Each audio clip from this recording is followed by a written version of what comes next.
Lods, welcome back again to my channel. Ayun po, dumating na po yung in-order ko. Siyempre, Shopee na naman. Baka naman, Shopee. Ito po, yung Parklight T15, yung brand name niya po, LED type. So, ilalagay ko po siya sa Parklight na aking Raider150. So, let's go!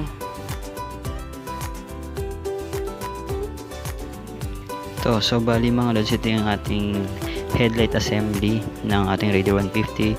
Ito yung Parklight. So yan po, yun yung papalitan natin. So pailawin natin, yan po. Yung mga lods, kung mapapansin nyo po, nagbiblink siya. Saka yung sa left side niya, busted na po talaga. And yung sa right side niya, ayun po, nakita po natin, nagbiblink na. So indication na rin po talaga na mababusted o palitin na po mga lods.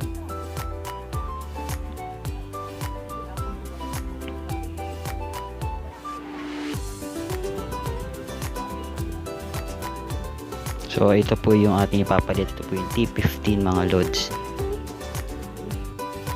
So yun mga lods, baklasin muna natin yung headlight assembly natin. Tara!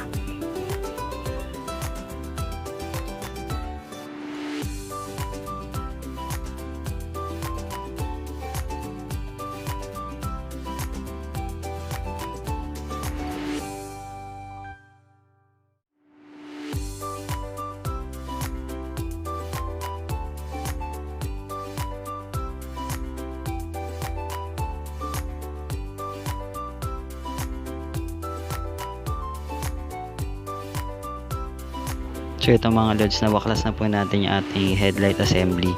So ito po yung socket ng ating Parklight. Ito po yung socket ng Parklight ng Raider150 sa baba. Madali lang naman po tanggalin to mga lods, ikutin lang po. Paluwag yan po. So yun po, mababakas na po natin yung Parklight. Ayun po yung papalitan natin. Ayan, hugutin lang po natin. Ayan. Check natin mga lods kung parehas sila. So tingin ko match naman siya. Ayan po, match naman po. So ito naman po mga lods, wala naman pong polarity to. Kahit po magkabaliktad naman po pwede.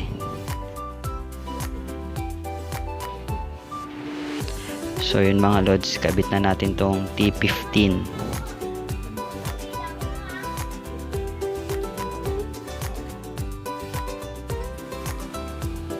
So ayun mga lods, nakabit na po natin. Check natin kung kasya ba siya, kasi baka mahaba. Check natin. Oops, parang mahaba ata. Pero yun, okay siya mga lods, sakto lang. Okay naman, hindi siya nabangga.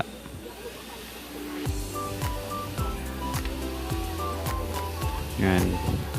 Yan po, okay po siya mga lods. Kasyang kasya po sa Parklight mga lods ng ating Raider150.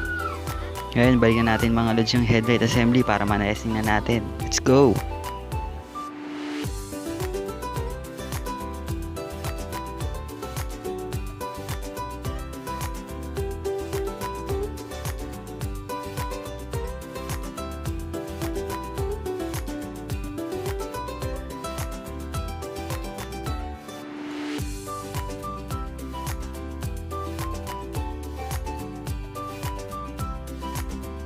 Okay na mga lods, nabalik na natin yung headlight. Ready na para i-testing. Grabe mga lods. Kala mo headlight na rin eh. Sa sobrang lakas, ayos na ayos to mga lods. Check nyo. Grabe, ang lakas po mga lods. So ayos na ayos. Compare sa kaninang aking Parklight. Sana tumagal to mga lods, ayos to.